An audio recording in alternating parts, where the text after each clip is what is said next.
Welcome to the Customer Success Playbook podcast. It's all about elevating your customer success game.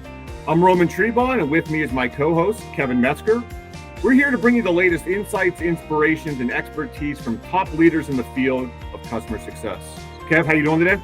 Doing great, Roman. Looking forward to this episode.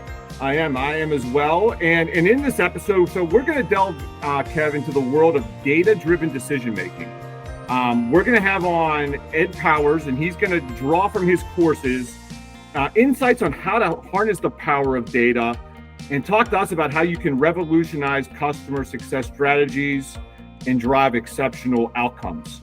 We'll talk to Ed about practical tips, methodologies, real-world examples to help professionals pivot their approaches and truly foster meaningful relationships. So I'm excited to get into this with Ed. Kev, you want to take the honors of introducing our guest today?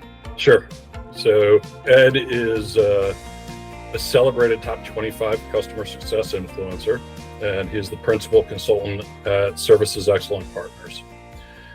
He's had a notable tenure as VP Client Success for IntelliSecure, VP Operations for LifePix, and VP of Customer Success for Simpro Software. Ed's expansive experience speaks volumes. He's also a certified Six Sigma Black Belt, and he's got several sought-after courses, including CS Math, Make Data-Driven Decisions in Customer Success, and Data-Driven Decision-Making for Customer Success. And they're available on platforms like Udemy and Success Coaching. So Ed, welcome to the show. And maybe we can get started by talking about what data-driven decisions in customer success are, or CS Math is specifically. Sure. Thanks for having me, first of all. The courses I teach are about basic statistics, classical statistics, and it helps people separate the signals from the noise. Most of what we see in the data, anytime we look at numbers in business and customer success, most of it is just noise. And we need to have some tools to understand what's a meaningful signal and what is noise. And that's not obvious. Data visualization is not data analysis. And I was impressed. I went into the courses the other day. I was taking a look around, and I know Kevin talked about your Six Sigma Black Belt experience. So, you know, that jumped out at me because I am not black belt. I have just a nice shiny green belt. But again, a lot of the stuff I was taught in those courses was around, driving performance results. And you're not just talking about it's not just, you're talking like this course. It's not just how to calculate net revenue retention, right? It's well beyond that. I mean, you're using, analysis of variance, ANOVAs. You're talking about regressions, linear models. These aren't, these are powerful tools, but they're not, they're a little beyond the addition and subtraction that, maybe people would think going into it. So these are powerful tools. Ed, can you kind of talk about how, after a student comes out of your course, like how do they use these tools and how are they, able to either predict, customer outcomes, or how are they able to make better decisions using these tools that you're teaching them? Well, for one thing, they're able to predict customer health a lot more accurately. Most of the time with customer success vendors, they use kind of pseudo math to do that. It's a lot of subjectivity. So when we go through regression, people learn how to actually apply that and derive the right models that are much more predictive than just gut feel, or a blend of that, which is what you see from most providers. The other thing that's helpful is to discern what is a meaningful difference and what isn't.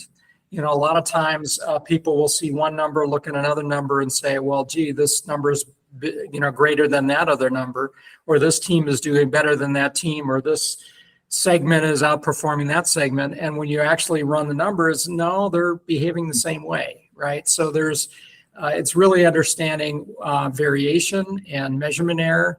And then for understanding root cause, if we're going to take action on anything, if we're going to make something better, a better product, better service, better process, we need to understand what the root causes are, right? We want to address the causes, not the symptoms. And that requires some analysis of data. So people can drill down, and once you really understand what's causing something, then the solutions are obvious and they're much more impactful and sustainable.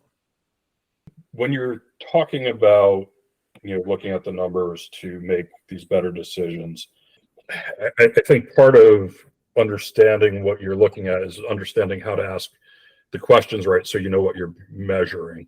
Do you dive into that in the courses, and how do you kind of help the CS professional understand how to ask the better questions? Yeah, that's a great question of and by itself.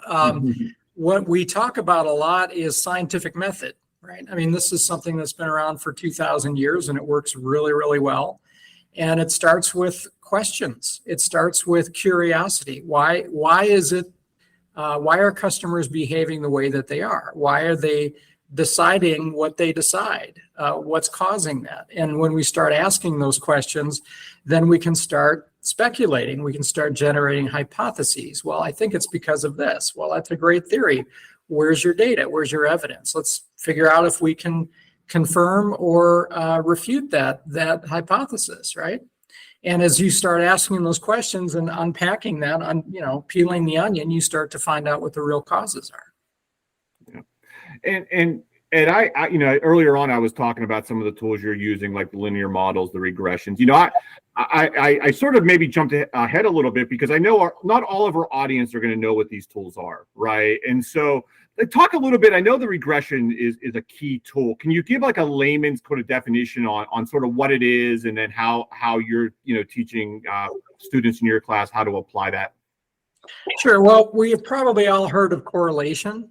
And we've probably all used that term before, when there's some relationship between an X and a Y. And, if we look at some data, it looks like as one increases, the other one does, or maybe inversely, one increases, the other one decreases. But there's something happening between two numbers, right? Mm-hmm. Two random variables. And correlation is based upon an assumption of linearity, right? And what's a line? Well, a line is, as we all remember from grade school, right? It's something that has an intercept and a slope. So if we have a set of data, we can draw a line through that if there's some correlation. And that line is an expectation or a prediction based upon the data that we have. And that's all regression is how do we fit a line or a mathematical representation of what we're observing in the data and make predictions based on that. So all regression is a way of deriving that. What are the equations that describe this behavior? And then how can we use that to predict outcomes? Ed, what type of questions, kind of coming back, and I want to try and tie the two concepts together. So if we're using the linear measurements and looking at correlations, what's the questions that's correlating to in business? So in CS specifically, where do you see those kinds of questions being asked? Well, the big question is what we're all trying to figure out is how do we influence renewals? How do we influence expansions, right? How do we prevent churns? How do we prevent downgrades or downsells or keeping some products and canceling others, right? So when we think about those decisions, what are the things that lead up to those decisions, and how do we know? And in customer success, the whole reason why the whole practice started was that when the software industry shifted from perpetual licensing to subscription, they could no longer get away with shelfware, right? People could no longer just buy the software, stick it on the shelf, mm-hmm. and that was that. The vendor wasn't paid. They didn't get all their revenue and profit all at one time. It was spread out over time. So the very first thing was that, well, they have to actually use the product to get some value from it, right? So that started customer success to begin with, is let's make sure that this isn't shelfware here. Because if they wake up and say, well, gee, we're not using that, let's just cancel it, you've just lost all that money to acquire that customer, right? So the question, usage is obviously very important. But in addition to that is, so what? How does this actually impact the business? What are the customer's business results? How does it impact not only what users are doing, but how does their process behave? And then how does that flow up to financials? If you can't tell that story, if you don't understand what that relationship is, it's really hard to represent that value back to customers. You need numbers to do that. But it also tends to be predictive of what decisions they make. Things like usage, things like what particular features, things like, are we achieving our goals? How are we measuring those goals? How are we representing that? Are people engaged? Is there executive turnover? Is there, people look at NPS or CSAT. Sometimes they're predictive, a lot of times they're not. But, and it all varies. The thing to keep in mind is that what works for one company does not necessarily work for another. A lot of times in customer success, people just copy what other people do. And then they're sad because it doesn't produce the same results. Well, your environment's a little different. You have to find your own answers. Some things apply, try them. Other things are not. You got to learn what the difference is. Yeah, and I think that's a really important point. One of the things that really is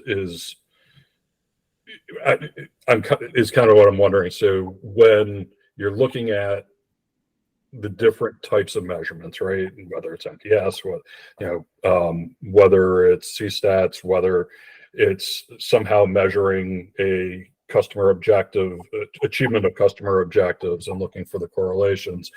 Do you have recommended strategies or techniques for looking at what that impact is on your business and where to kind of go look for that next number that you might want to measure against for?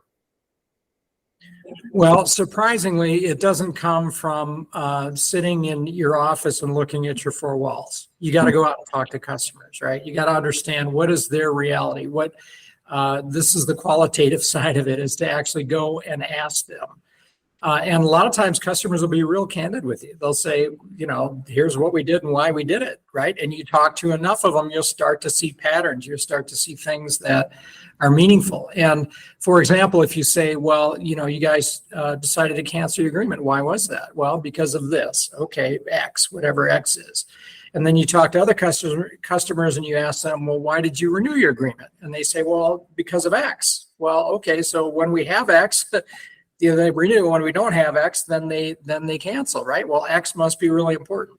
So a lot of this is just kind of understanding first from the customer's perspective what matters to them and why.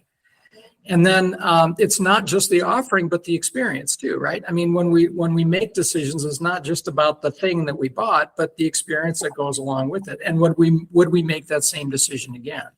So when we start asking about that, customers will give us great clues. And then from those, we can start to understand, well, okay, is there a pattern here? Let's look upstream in our process. What might be predictive of that reason that they're giving us? Now, they're not always one-to-one, because when you ask customers, why did you decide that? They're not going to tell you the cause of their decision. They're going to tell you the justification for their decision. And that's a very different thing, right? So, I got a story. I had to work with a client about a year ago or so. And, they had a churn problem. They asked me to come and take a look at it. I looked at all their data, was able to give them some insights from that, but there was no smoking gun here. It wasn't in the data set that they gave me. And I had to go and convince the CEO, let me go talk to your customers. And he says, no, I've been in this business 20 years. I know, just tell me, ask me your questions. I'll tell you what the answer is. And I was moving around in circles, and I finally got him to agree, okay, go ahead and go talk to my customers. So I went out and talked to 20 of them, those, 10 that renewed, 10 that quit. And one thing that came out right away was that the CEO was wrong about his customers. He had two very distinctively different segments that were in his customer base. And for one, it was a great fit. His offering was, they loved it. They couldn't get enough of it. For the other, it was a complete misfit. It was just wrong. I mean, there was an assumption about what it could do. It was just really, really wrong. So his churn was about twice what he expected, and that was the reason why. They were about in the same proportion. So they weren't even this wasn't even part of their data. They didn't have anything in their data set that separated out this segment and that segment. They had no identifiers. So you couldn't see it in the numbers. You had to go talk to customers. And when you did, it's like, holy cow, there it is. This is not a fit for them. That's why they're churning. So you can't, qualitative and quantitative kind of go hand in hand. The quantitative tells you what, the qualitative tells you why. Yeah. And I like that story, Ed. And I know, you said that leader, CEO, whoever, he had an assumption he knew his clients, right? But like when you get out there and you're talking, that assumption didn't really hold up. And I think as you go back to like sort of even the data-driven decisions, and I know Kevin was asking, what questions do you even ask, right? You may have an assumption on what you think may be an area of opportunity, but the data will help point you in kind of where you need to focus on it. And on that, Ed, I in terms of like, you talked about, you use the data and you're looking at a metric that you want to double click on, right? And you start to get in there trying to identify the root cause. And when you get into the root cause, one of the things you probably look at is process. And this is where I want to talk about variance, right? I've done this Ed a few times, and sometimes you double click on a process and everyone's doing it the same way, but it's not having the desired outcome. And I always in those situations say, oh, thank goodness. Everyone's doing it the same way. There's no variance, right? But then you look at sometimes you double click and everyone is doing it a different way. And I, my first reaction is to put my hand on my forehead and say, oh, this is a little bit of a bigger issue here. Talk about just variance and the importance of variance as you're starting to look at processes and really as you're looking to drive change from what the data is telling you. Yeah, there's a lot to unpack there. First of all, variance is normal. It's natural. It's everywhere. We don't stop to think about it. We as human beings don't process it very well. We don't think in terms of probabilities and likelihoods and variation. We think in terms of averages, right? Mm-hmm. And the spread or the variation is inherent everywhere, and that's part of what my courses teach is understanding it, characterizing it, and accommodating for it.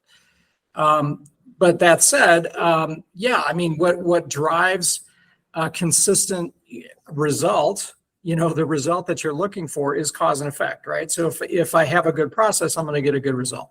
If I have a crappy process, I'm going to get a crappy result, right? Yeah. So if I have something that's happening consistently and repeatably and reliably and systematically, I'm going to have much more consistent, less variation in my results. So it's all about that. And in customer success, just like we have in sales and a lot of other functions, we point fingers at people, right? This happened because of that person, they're our hero. Or this didn't happen because that person's a villain.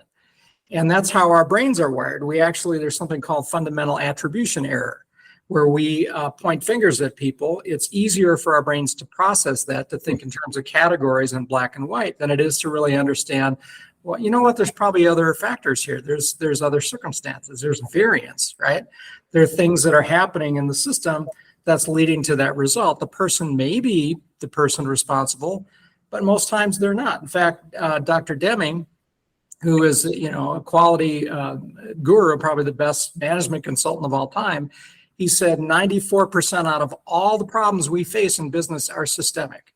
Only about 6% are attributable to the individual. So if you really want to get better results, you got to go improve the system. And that's what this is all about. So, we tend to overcorrect on the individuals when we really shouldn't be. And that's a real fault of leadership, and they don't understand this variation. So I would say that we cover that a lot again in the training is really understanding that if you want a different result, you have to improve what you're doing in order to get that result. Along those lines, right? So when you're talking about humans and systems, when you're looking at implementing systems and creating processes, a lot of these measurements help you that you've been talking about, looking at the variability and all that. You can identify places where, okay, we're seeing a change in an action or a process that's not following a standardized system. Is this an area that you see as an opportunity for bringing AI into the processes to help identify the variations and help on continuing to standardize processes?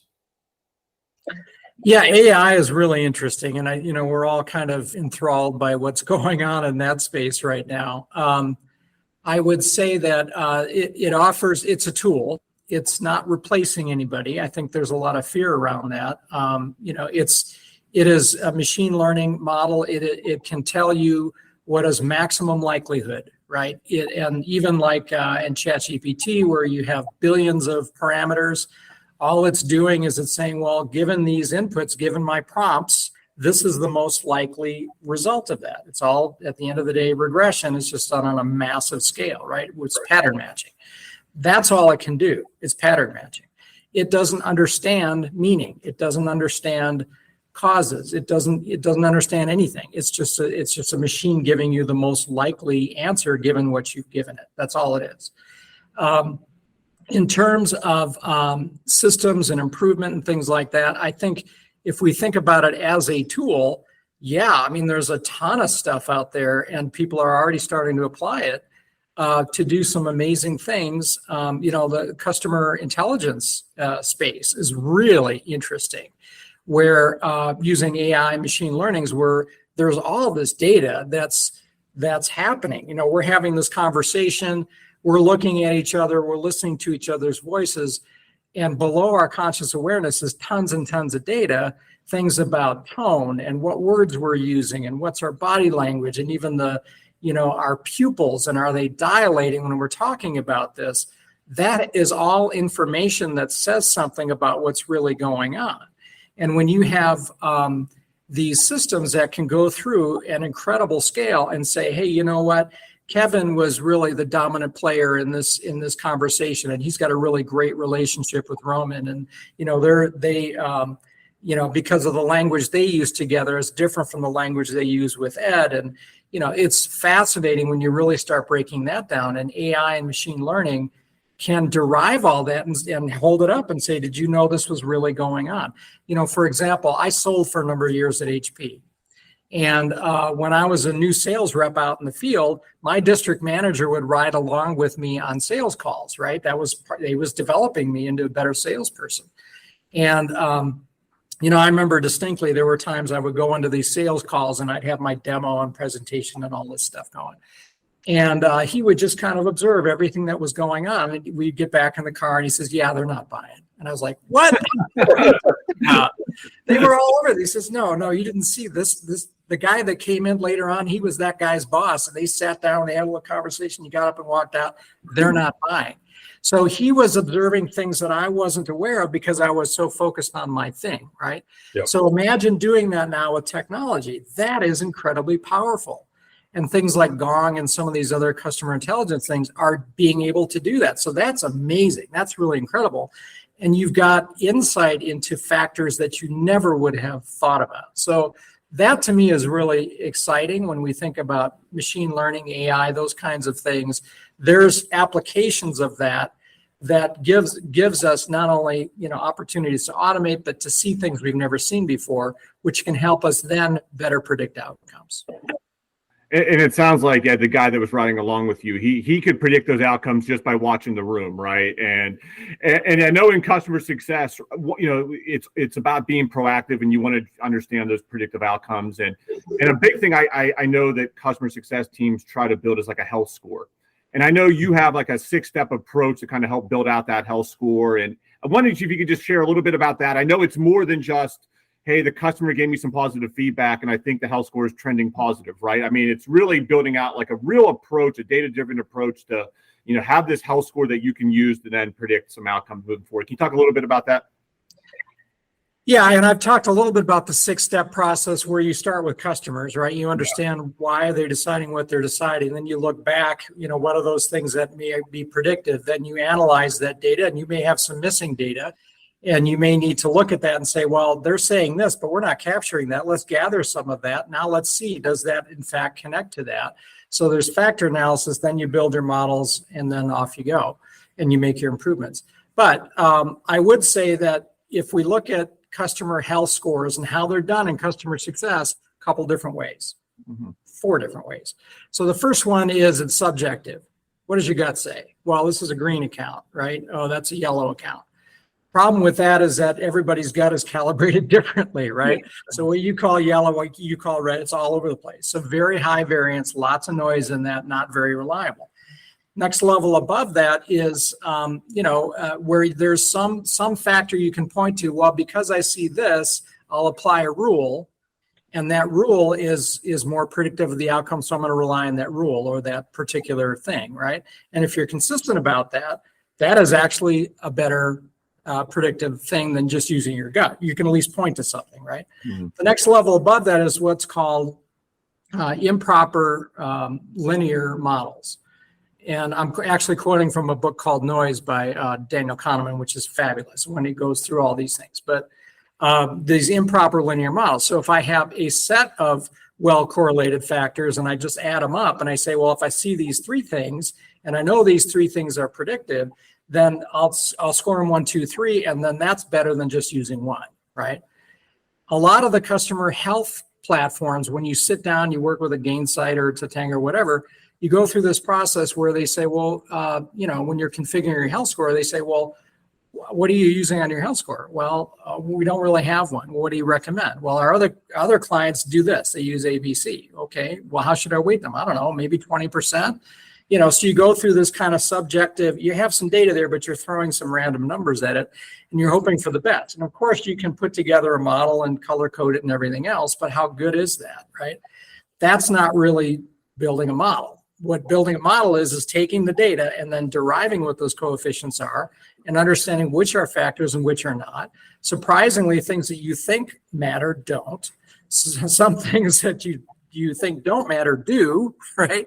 And that all comes from looking at the data and actually running the tests and building the model. So when you have that, now you're actually using the data to predict it.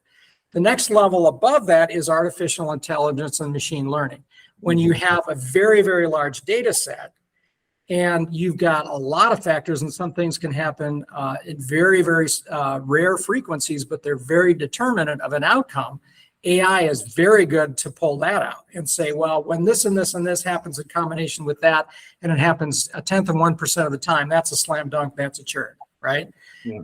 Those kinds of things can come out in machine learning, and you go from, maybe 90, 91% predictive accuracy to 95, 96, 97%, right? When you get to that extra real gas on it, but you have to have a massive set of data to work with. So there's all these different flavors of doing it. Most people, again, are on the other side of this. It's what does your gut say, or they do the pseudo math and they wind up having a lot of watermelons, right? A lot of accounts that are green on the outside, red on the inside. Yeah, no, I appreciate, that's great. I love the way you walked us through that and kept shocking the yellow, red, green score. Not Ed approved. That's not recommending the yellow, green, red health score for us, which again we've run into and we've heard people talk about and use as well, right? Which is crazy. Kev, any last questions for Ed here before we give him the hard hitting questions and rapid fire? I think we should move on to the rapid fire room. All right, Ed. Well, we got a couple questions here. I know we haven't prepped you for this, but rapid fire. We got 5 questions for you, Ed. You ready? Let's do it. All right. What's one hobby you have outside of work that helps you unwind? Cycling. Oh, I ride my bike here in Colorado. Oh, well, yeah. Great place to be riding bikes for sure. Early bird or night owl, Ed? I'm an early bird. Yeah. One place you'd want to travel where you've not already been? Oh, good question. We were just talking about this, me and my wife. I would love to go to the Far East. I'd love to go to Thailand. I've never been to the Far East. Yeah, great. That would be an awesome trip. You have a book recommendation for us? Yeah, I mentioned this book by Daniel Kahneman, Noise. It's a brand new book. He did it with 2 other colleagues. And it's a terrific book. If you want to understand how human decision-making works, objective, subjective decision-making, it is a wonderful book, and it's all about customer health scores. You can read it for that. That's awesome. And then last one, Ed, where can our audience find your courses? Where can they find more on you, et cetera? How can they learn more about Ed? Well, my URL is SE as in service excellence -partners.com. You can connect to me on LinkedIn as well. I do a lot of stuff on LinkedIn. And I do teach these 2 courses. One is through Success Coaching, data-driven decision-making. We're actually going to be doing a second edition to that, rolling that out in the fall. And new and improved, and includes things like generative AI. I'll be talking about that too. So a big upgrade that's available. And then also on Udemy. Udemy. Awesome. Well, Ed, that's terrific. A lot of exciting stuff happening here. And excited to see that second course come out. So with that, that's a wrap for this episode of the Customer Success Playbook. We hope you found our conversation with Ed insightful and you have a better sense on how you can use data to revolutionize your CS team. If you enjoyed this episode, please like, subscribe, comment, share it with your friends and colleagues. You can also find us on LinkedIn at Roman Trebon and at Kevin Metzger. Please connect, share your feedback on the show, and give us any suggestions on future topics and guests you would like to see us have on. As always, thanks for listening. Keep on playing.